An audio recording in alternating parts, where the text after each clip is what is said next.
Penn State football recruiting picked back up recently. Now let's see if they can keep that momentum going, as they do have a number of recruits that are projected to land with the Nittany Lions.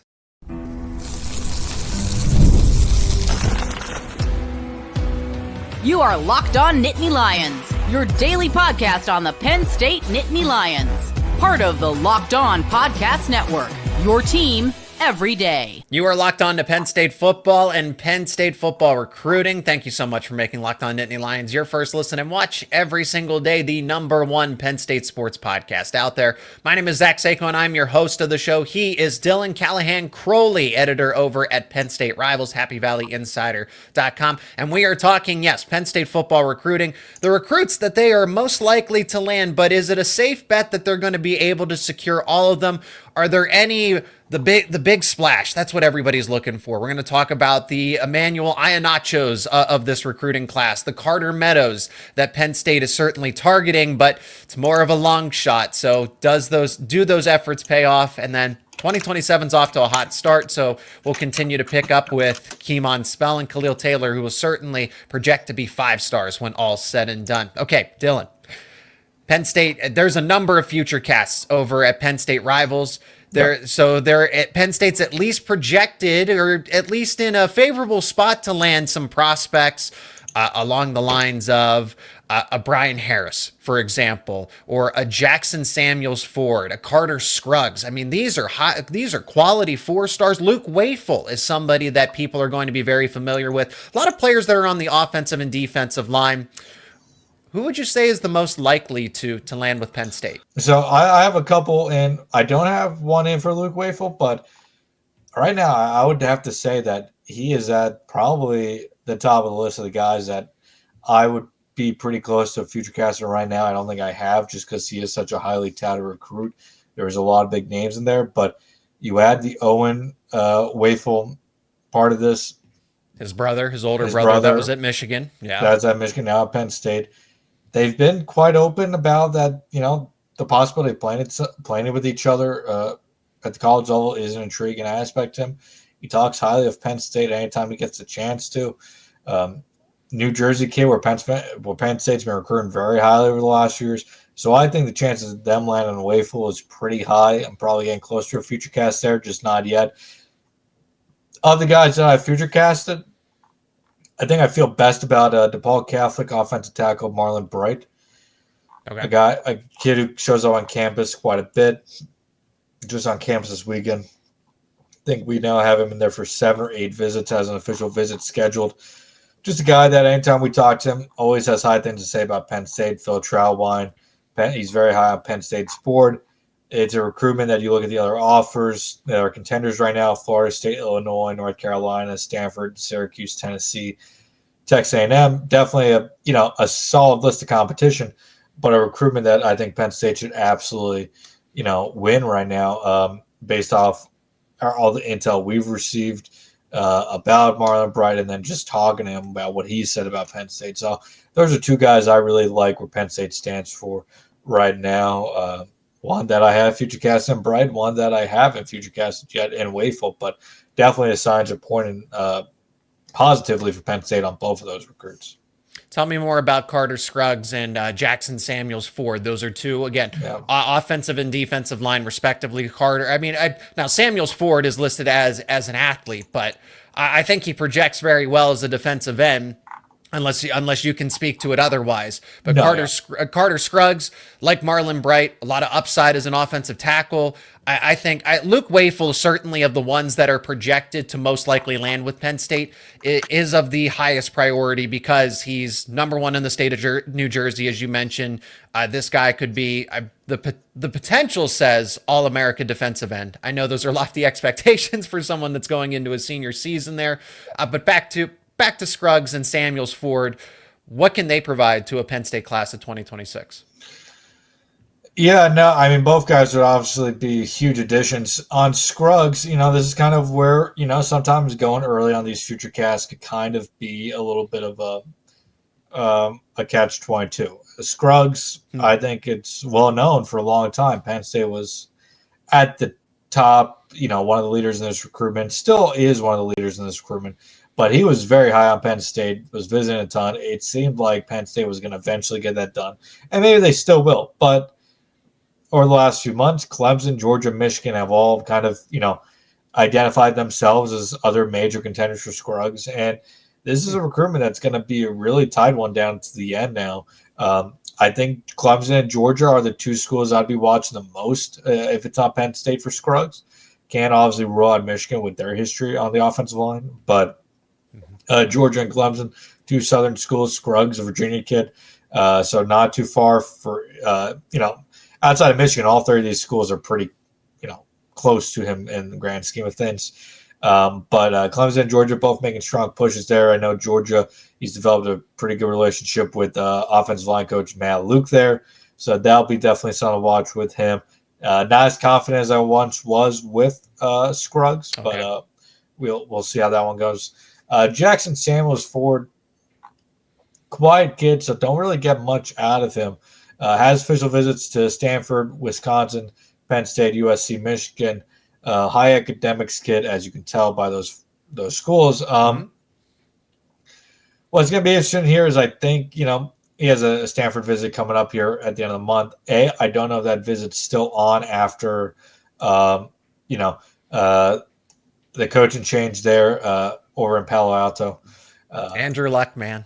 Andrew, yeah, that was quite the, the thing to watch develop out there. So, A, is he going to take that visit? And B, how much does that visit change his thoughts on Stanford? Now, Stanford, the only thing that changes is Frank Reich is taking over right now, but that's only a temporary hire there for now. How is that going to affect his recruitment? So I think Stanford was always a long shot, but we've seen it in the past. Kids who are highly ranked go to Stanford for the academics. So I don't think you can rule them out completely, but I think it's a long shot. And then you got Wisconsin, Penn State, USC, Michigan, the Big Ten, schools there. I do like where Penn State still stands here, but he is a quiet kid. We haven't really talked much to him recently, and he's not one to say a whole ton.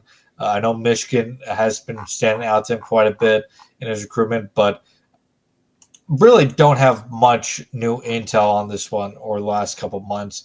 I would say gut feeling, I still like where Penn State stands here. I'm always going to like where Penn State stands for in-state kids, especially you look at what they've done on the defensive line lately. Dominate the state, yeah. But I'm not going to sit here and tell you, everything I'm hearing right now points to Penn State still being the favorite. I still think they should be the favorite, but just really no new intel there. I know I would say this is probably Michigan, Penn State, and then Wisconsin, USC, and Stanford. But that's just my read of the situation and my gut feel on his recruitment right now. So Penn State in solid standing overall for recruits that, they should land. They are most likely to land here. Now, the home runs, the slam dunks here, as I mentioned earlier, Iheanacho, but it extends more than just the perennial left tackle there, someone that can anchor your offensive line. It's also Brandon Arrington, somebody that the California athlete, Joey O'Brien in state, who looks like all signs point to Notre Dame, but does Penn State still have a chance? So how about those elite caliber prospects that everybody's vying for? What are Penn State's chances? That's coming up next here on Locked On Nittany Lions. And today's show is brought to you by Supply House. Get the supplies you need from the site made for skilled trades. Supply House. Whether you're in plumbing, HVAC, or electrical work, Supply House is the reliable way to order products online. Their easy-to-use website is packed with helpful resources and the latest product info to help you get the job done right. Plus, with a complete inventory of over 200,000 parts from 400-plus top brands, you'll find exactly what you need delivered fast from coast to coast. Do you need help with an order? Supply House offers expert support and industry-leading service, so you're always going to talk to a real person. And for the trade pros looking for an extra edge, their free Trademaster program offers exclusive perks like a dedicated phone line, free shipping, and discounts on every order. Thousands of skilled professionals are already taking advantage, and now it's your turn. Join the Trademaster program today at supplyhouse.com/TM and start ordering plumbing, HVAC, and electrical supplies with just a few clicks. Plus, Use promo code SH5, the letters SH and the number 5, for 5% off your first order. That is supplyhouse.com. Again, supplyhouse.com. So will Penn State make a big splash in the class of 2026? Well, frankly, they already have with Kevin Brown. I mean, that's one of the faces of your class. Messiah Mickens, I think, also falls into this category, and a Luke Wafel would as well. But we got to focus on the prospects that everybody's vying for, that you're going up against. In the case of Iheanacho, Oregon, Maryland, basically everybody in the country would want him in the class of 2026. But Joey O'Brien, it mentioned dominate the state. Oh, but everybody imagines that he's going to end up at Notre Dame. And that's something that you can't afford to miss out on. Let's zero in on Iheanacho because it's going to come with a hefty NIL package. We know that he is the premier offensive lineman in this class. Now, some people might beg to differ and say, well, he's not the consensus number one. It's hard to argue against it. I think he's ready to go right now. I think he could play as a true freshman. So is Iheanacho a realistic option for Penn State? Realistic, yes. Do I think they land him right now? If you put the proverbial gun in my head, probably not. Maryland, Oregon, A&M, LSU, Penn State has a chance, but I think they'll give it a competitive NIL offer. But if one of those other schools comes in with a big offer, is he going to turn that down? Maryland is the really hot name right now. Obviously, they have. We saw Zion Ely commit, and Zion Ely keeps saying he's not taking visits anywhere. He's only visiting Maryland. So if he doesn't take any other visits, congrats to Mike Locksley for locking down Ely. Congrats to the collective Maryland apparatus. I don't think this really has to do with Mike Locksley. Probably not. But that's one of the more impressive recruiting wins recently. It takes a village. Yeah, even considered NIL, nobody thought that was gonna. I mean, people thought it was a chance, but nobody really thought he was gonna stay at home. But he did. Iheanacho, I mean, that's a really strong list of schools there that are really vying for his talents. There's much more, but yeah, to me, it just is he going to turn down a big NIL payday to come to Penn State, because Penn State will make it competitive, but it's not going to be the top offer. Now, I imagine Oregon's going to be the team to beat. Maryland, and I think Maryland and Oregon are probably team to beat probably right now. Well, I guess if you invest all of your capital into two players with Zion Ely and Iheanacho, then you're not going to miss. Yeah, but he keeps checking out SEC schools too. So I think it's long ways to go in this one, but I think I know there's a good group of people who are familiar with the recruitment at Rivals who think it's going to eventually be Maryland. Wow.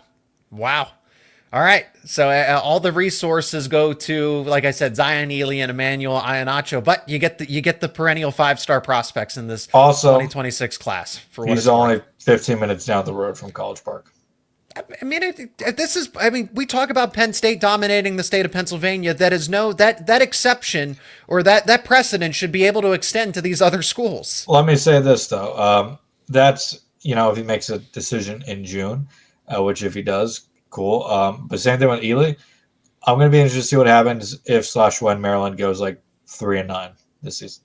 Oh, what happens when Mike Locksley possibly gets fired in 6 months? Do these recruitments unfold as the season goes on? Because I've heard in the intel that I've heard generally from some other national pundits is that these recruitments are very well going to go to signing day. This even though they say, hey, official visits are off the table. Never say never. It just comes with the territory. It's them being top prospects. I think. I mean, I'll take Ely's word right now that he's going to sign a day with this. Mm-hmm. But for me, it's going to be what happens when or if Mike Locksley gets fired in a couple months, because that could certainly change quite a bit. Ouch. Well, that's Maryland's issue to deal with, and maybe Penn State will benefit from it. Something that Penn State could certainly benefit from would be a commitment from Joey O'Brien. maybe he never reaches 5-star status. I just certainly see the potential. And a lot of these high school recruiting rankings are predicated on potential in conjunction with, hey, how good are they right now? But what can they be at the end of the day? Joey O'Brien is, if you don't know already, a 6'3" safety. He can great in man coverage, zone coverage. He's from the state of Pennsylvania, out of LaSalle College High School. Notre Dame does make sense, given his high school background here. It seemed like Penn State was right there. It seemed like Penn State was going to put this over the finish line, and then Notre Dame came back, and now they really extended the lead. But I still think it's intriguing that a commitment hasn't happened based on, mum's the word, but that it's all Notre Dame, and it's just a matter of time. So is that truly the case here, Dylan? Before I get into that, it's funny. 1980, 1990, 2000, 2010, 2020s, no matter what the decade is, if it's a Catholic school kid in Pennsylvania, it's Notre Dame and Penn State. Every time. Shocking. That being said, yeah, it's an interesting recruitment. Notre Dame led for a while. Then it seemed like things, swayed Penn State's way. And now things are seemingly swaying back to Notre Dame. And I would agree with, that it is going back Notre Dame's way right now. He recently visited Notre Dame. And it just seems like he has a really good relationship with that coaching staff. And it's good. I think it's going to be tough for Penn State to win this one right now based off all the intel. But, yeah, why hasn't a commitment happened yet? And that's the other thing, too, with the future casts that I put in is, a lot of it is, when I put it in November, I feel good about where Penn State lands at that point. But it's also predicated on the idea that, hey, Penn State could probably wrap this recruitment up sooner than later. And if they do, good. It should be their, it'll go their way. If they don't wrap it up sooner than later, things tend to happen the longer recruitments go, right? We see it every cycle. Trying to remember who it was last cycle. There was a prospect too last cycle that I predicted to go Penn State's way, and it ultimately didn't because the recruitment just drug on forever, and it went the opposite way. But right now I would say O'Brien probably lean towards Notre Dame, and Penn State has work to do here if they want to land him. And plus, they got that really early official visit out of him in May, which I don't think really helps their case much there. Timing's everything. Yeah, so I think they're in a really tough spot for him going forward. If they're going to win that one, it's going to have to take a hell of a recruiting battle. Pivot to Brandon Arrington, superstar athlete out of the state of California. At California and Penn State, okay, it doesn't make sense, but Troy Hume in the fold for class of 2026, Darius Dixon, the class before, hey, that's an elite caliber cornerback. So, and that's, Arrington can be whatever you want him to be, right, in the game of football. But I think he would most likely project as a cornerback. It's kind of the same thing as Iheanacho here, where I see, hey, Texas A&M is most likely going to be the destination. USC, he's from the state of California, and USC is leaps and bounds ahead of everybody else in 2026. So their recruiting's taken off here. I don't see Arrington still has a visit with Penn State in May, but I don't know that I see it happening. Yeah, I don't see this one happening. I think Penn State will have a fighter's chance because they're, again, that official visit. But I think you could probably break it up: Oregon, USC, A&M, and then the other three schools, all East Coast schools at that point, in Georgia, Bama, and Penn State. Now, if you could say Bama is an East Coast, but you get the point. Mm-hmm. I think Penn State's got a big hill to climb with this one. They're going to land him, but I don't see it happen. I think he ends up at Oregon, USC, or A&M, possibly. A&M has had good success in California recently. Landed Madden Williams off the top of my head, who was another Penn State target, a wide receiver. I'd say A&M or Oregon, USC for Arrington. We'll pick back up with some of the other big names in this class of 2026 that Penn State's vying for and talk about the red hot start that 2027 is off to, with two potential 5-star prospects in the fold with Kemon Spell, Khalil Taylor. Honestly, let's extend that to 3. Leighton Von Brandt could be a potential 5-star. We'll talk about it next, coming up here on Locked On Nittany Lions.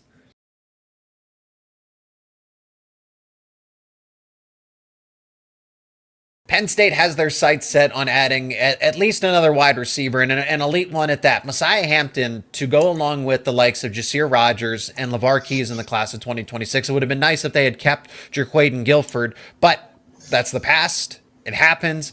If you you can certainly recover and then some if you're able to get Messiah Hampton, who is a solid 4-star, definitely could move up the rankings at the end of the day. It's going to be a heavy battle here because Ohio State's interested, USC, Oregon, you get it. But Penn State, certainly one of the first schools that he's going to visit, which might pay dividends, but as time wears on, you have to knock it out of the park if you're going to impress him for his first official visit there. Yeah, Messiah Hampton, obviously a big target for Marcus Higgins and Penn State, a kid that I think a lot of Penn State fans want. Kid in a kid from Rochester, New York. So a place where Penn State has had recruiting success when they've chosen to recruit New York. But yeah, they get the first official visit May 15th. He then visits Miami, Ohio State, Oregon, USC. What's one thing that stands out about all those schools? NIL. I haven't talked to him about NIL. I personally, I will ask kids about it, but I hate asking about it early on just because I don't want to get the kids the assumption that I think they think it's all about money. Some kids, they do. Some kids not. But, when you see Miami, Ohio State, Oregon, USC, it's pretty – they're all good schools, but they're also all very good NIL schools. That being said, I think this is probably Penn State, maybe Ohio State battle. Can't rule out the other three. But until usually don't go Penn State's way, unfortunately. Yeah. But that being said, you're looking at a 4-star wide receiver, top 70 kid on Rivals nationally, Ohio State offer, East Coast kid. I just can't go against Ohio State for any wide receiver that they want. Not until Brian Hartline moves on. Until proven otherwise, right? So I think Penn State, like I said, with Arrington, fighter's chance here. Maybe a little bit more of a fighter's chance with Hampton. But there's nothing right now that I would say that makes me feel confident Penn State's going to land him. Richie, who some may know, Richie, my boss, he has been pretty adamant that Hampton is going to go to Penn State, that he was going to go to Ohio State. I know Miami has made a big push for him as well, obviously with the official visit. But, I think this is Ohio State's battle to lose right now. Okay. All right. Let's finish with Kari Adams in the class of 2026 and then get to 2027 to wrap it all up. Adams, defensive back, 6'2", 180 pounds. Certainly, because he's a cornerback, but comparable to Joey O'Brien, where you just have somebody with this combination of size and speed and athleticism overall. Notre Dame potentially could be the projected landing spot. Oregon. I imagine this is a 3-team race between Oregon, Notre Dame, Penn State. You would say differently. It's probably a little more funneled to Notre Dame and Penn State, which I guess is good because then that, Oregon's on the outside looking in here, but what are the chances that Penn State could land an elite defensive back? I like their chances here a little bit more than I'd like Arrington, their chance for Arrington and Hampton. But, it's going to be a tough recruitment with Notre Dame in the fold, Oregon in the fold, and then you have South Carolina also in the fold. And South Carolina has proven that they are a legitimate threat for any kid in the DMV, thanks to Shane Beamer's. Or Pennsylvania with Lex Cyrus. Yeah, they have legitimate chance in the Mid-Atlantic and Northeast because of Shane Beamer's connections to the area, because obviously he spent time at Virginia Tech and his dad is Frank Beamer. So there's some serious connections up there. So I don't think South Carolina can be ruled out. It'll be interesting to see what happens here. I think Penn State and Notre Dame are probably in that top two.